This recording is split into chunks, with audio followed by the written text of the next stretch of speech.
You ever notice how we don't raise men anymore? I mean, you walk outside and just see this line of overweight, unkept dweebs cosplaying as men, right? Who would try to convince you that they are indeed men with their last dying breath. But instead, today, we seem to manufacture adult size children. You've got 30-year-olds with action figure collections that look like Toys R Us graveyards, right? But they couldn't change the oil in their car or tie a square knot around their neck if you had a gun to their head, right? They know every stat from Call of Duty. They can quote the campaign script word for word in their sleep, but don't even know the square footage of their apartment. Forget a gym membership because who needs it? The latest battle pass just dropped, bro. Hop on. Fuck a skincare routine. I just got the most exclusive skin for this pixelated 50 cal, and it only took me 347 hours of uninterrupted gameplay. And masculinity? It's treated like asbestos, or it might as well be, right? Dangerous, toxic, as we hear so often, and just best removed completely, entirely. You have schools telling boys to just sit down and shut up because being energetic is now a disorder all of the sudden. They say things like, why can't you sit still? You're bothering your classmates. You're being a distraction. Or worse yet, a teacher or faculty recommendation for the boy to be medicated, right? He doesn't have ADHD or the inability to focus. He's 6. He's a boy behaving like a boy. It's completely natural for them to be constantly on the move, right? They're discovering the world around them while simultaneously adjusting to becoming fully conscious themselves. But instead of allowing or encouraging them to release this boundless energy in ways that could be of great benefit, it's as though, as a society, we've collectively decided to suppress them, to crush them before they even had a chance. And it feels deliberate. I mean, just take one look at mainstream media. Okay. Hollywood always portrays dads, right? Dads as clueless buffoons who couldn't even microwave a hot pocket without consulting their wives first, who then go on to point out the obvious instructions written in plain English on the box. Every instinct that once built great empires, the likes of Rome, Persia, or ancient Greece, is now classified as pathology, right? It's a disease, something to be eradicated, completely ignoring the fact that it's because of these very things, these very traits, that has allowed us to exist long enough to experience the modern age. Today, being male isn't something you're supposed to be proud of. It's something you're supposed to, and you're expected to, apologize for, right? You got a good job. You're climbing the corporate ladder. You're fighting your way into that corner office through 100-hour work weeks and snakes in the grass with every step. That's just male privilege, right? If you dare to speak with confidence, you're just arrogant and you need to take it down a notch. Okay. If you try to lead genuinely, that's oppression, big man. And you're part of the problem. That's the messaging. The narrative is always men have had their time. Now sit down, little boy, and let the adults talk. And by adults, of course, I mean the oversized children that is 98.7% of all women. But that's neither here nor there. Let's be real. Society, or better said, those who pull the strings behind closed doors, they don't actually want men.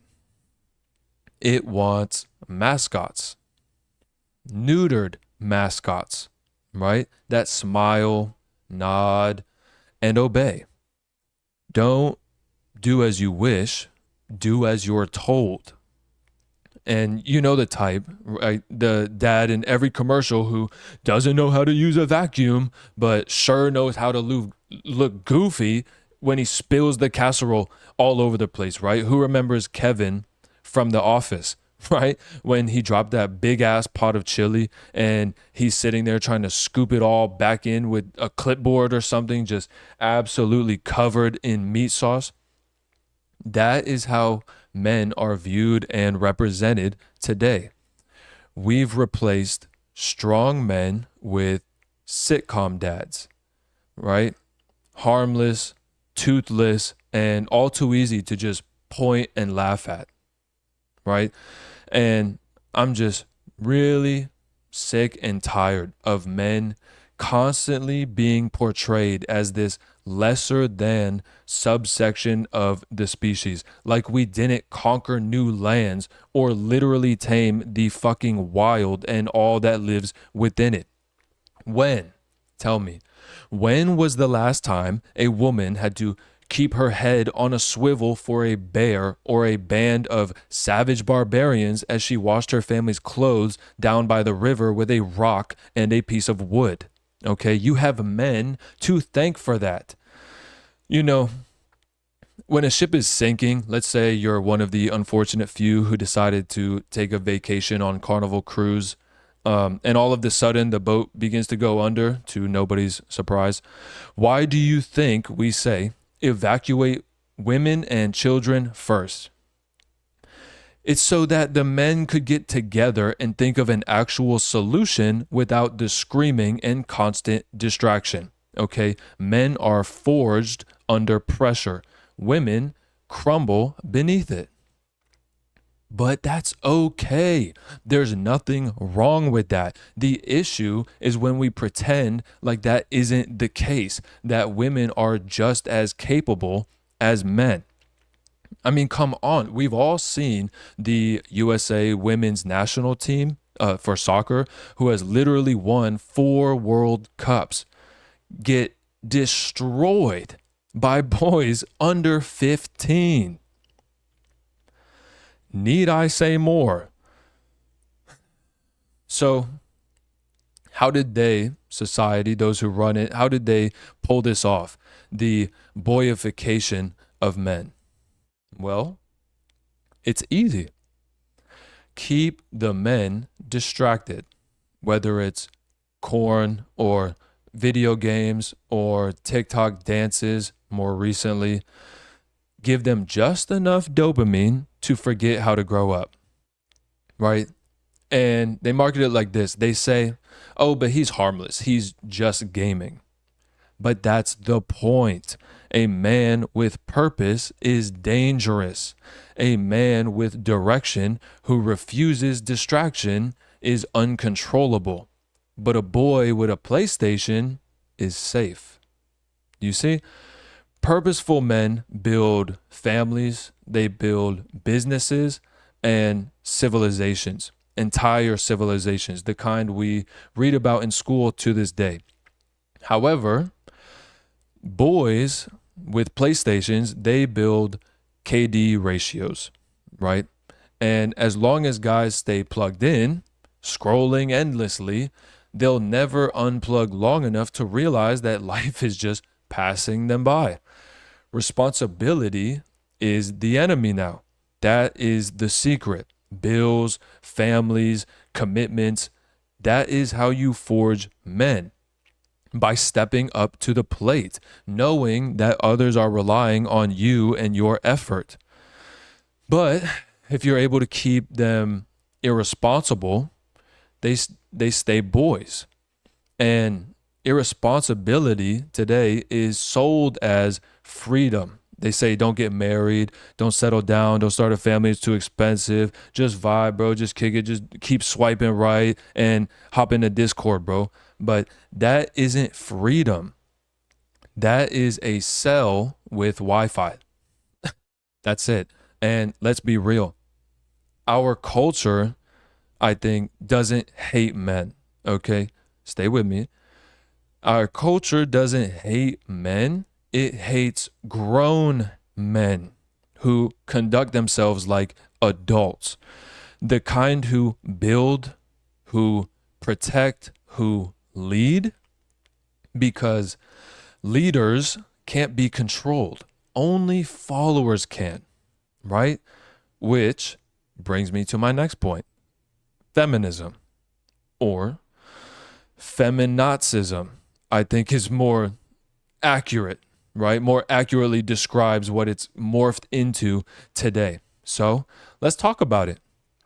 Feminism started with equality.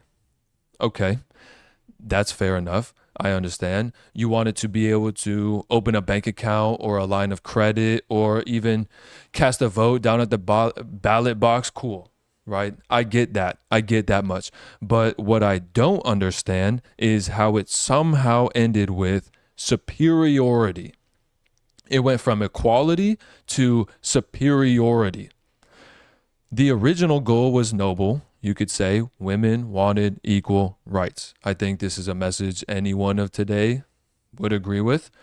But today, they want a participation trophy and your apology letter taped to it for no other reason other than the fact that they have ovaries. That's it. And unfortunately, he's suffered quite a fall from grace as of late. And honestly, I don't find him that funny anymore. But I think Bill Burr really said it best when he said women are just constantly patting themselves on the back for a job not done. And there's some truth to that, right? Disregard the woke agenda we've all been living through, the DEI we've been forced to accept, ignore the men that watched severely underqualified women take the positions they've been chasing for the better part of a decade. Ignore all of that, of course, because women just have it so hard. I mean, dude, women are quite literally freer now than at any point in human history. They can and do run Fortune 500 companies. They run for a president. They run entire nations in some cases. We haven't seen it here yet, thank fuck, but look at Germany or Mexico. And of course, you have to ignore the seemingly irreversible damage they've done to their respective countries, but that's neither here nor there. My point is that they can. And yet, somehow, the cries of oppression are louder than ever. Oppression used to be chains and laws. Now, oppression is Wi-Fi being slow at Starbucks, or your boyfriend asking you to change into something that doesn't leave nothing to the imagination, right? And the word patriarchy, I'm so sick of this, has just become a slur, a buzzword. They spit it out like it's poison, right? Poison. Who remembers that? For all my unks out there, all my old heads, right? They say things like down with the patriarchy, right? With their sad little signs. But who do you think built the roads you drove on to your pathetic little protest? Who stacked the bricks and poured the cement for the skyscrapers where you post TikToks showcasing how little you actually accomplish and get paid for on your iPhone? An iPhone built and designed by a man, I might add. Okay, men literally bled out on the battlefield so that you could complain in climate-controlled buildings. But sure, patriarchy is the problem, 100%. The new rule is simple. Everything masculine is toxic, and everything feminine is sacred by default and automatically deserves protecting. If the man screws up, it's just proof of his toxicity. Right there, no questions asked. But if a woman screws up, that's just proof of her oppression. Duh. Masculinity gets no grace while femininity gets no accountability whatsoever. And of course, you've got the weak, pathetic men of today who actually think playing cheerleader is going to land them some kitty, only to find out that the very man they claim to hate on the side of women is the same one that smashed their dream girl. The loudest ones saying kill masculinity are always the weakest amongst us because it gives them an excuse for never becoming strong. You see, they don't have to rise to the occasion. They just clap from the sidelines like a bunch of retarded seals and call it virtue, hoping the girls notice them because they can't compete with real men. So they redefine manhood into something they can stomach. They claim being a man is just being nice, right? No, that's not the case, my guy. Holding the door doesn't make you a man, okay? Paying for the door, protecting the people behind the door, and rebuilding the door after it's been blown off the hinges, that is manhood, right? And nothing is more sad than a man who apologizes for being male just to get approval. They'll bend the knee for scraps of validation, but never actually earn respect. You see, women don't even like these guys. That's the craziest part about the whole thing. They laugh at them behind their backs, then go sleep with the guy that has a backbone and some bass in his voice, right?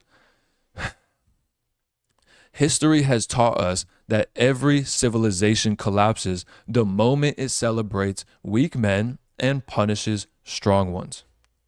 Rome did it, Greece did it, and spoiler alert, we're doing it too, except this time with 5G speed. Okay, so where does that leave us? What's the end result? Well, I'll tell you. A generation of depressed, aimless men on the brink of pressing that button and returning to the lobby. Alt F4. Why, you might ask? Well, because they've been told since birth that they're the problem. What do you expect? Purpose has been stripped away and guilt installed instead. A boy without a father becomes a man without a backbone. Fatherless homes, an epidemic in modern times, especially here in the West, are breeding grounds for broken men. Boys need strength modeled, not just mentioned. Without it, they drift. They drift into crime, into despair, into weakness, and unfortunately, into thoughts of deletion. We love to talk about oppressed women, but let's check the scoreboard, shall we? Who fills the prisons? Who digs the mines? Who dies on oil rigs hundreds of miles from the shoreline or in wars oceans and continents away? And most unfortunate, who returns to the lobby the most? I don't even have to tell you because the answer is obvious. But you'll never see an awareness month for that. You won't. Never going to happen. I swear to God, all 12 months are dedicated to this group and that group, right? We have an entire month dedicated to the degeneracy of Sodom and Gomorrah. But if you were to utter so much as a word about the possibility of a men's appreciation month, you risk lobotomization. For real. Don't even think about it. But this attack on men doesn't just kill masculinity, okay? It kills families. It kills entire neighborhoods. It kills the very foundation of society. And here's the truth. Masculinity, it's not toxic. Masculinity is why we have civilization in the first place. Every invention, every defense, every skyscraper, every bridge, masculine drive, masculine ambition built it. The modern world runs on the sweat, blood, and labor of men who were never asked if their work was toxic. They never even considered it. No one ever stopped and asked the coal miner, hey, is this empowering for you? Are you getting a sense of fulfillment down here? Nah, he just did it so that he and others could live. And the irony? The people who mock masculinity are the first ones to cry for it when the lights go out, when chaos begins, when the looting starts, the bullets start flying, right? Nobody's mocking firefighters when you're trapped inside a burning building. Nobody's mocking soldiers when the bombs drop. Masculinity is only hated when life's too comfortable. That's it. Civilization itself was a masculine achievement. But it's also how we forgot why we needed men in the first place, because comfort made us arrogant. Luxury made us think we're invincible.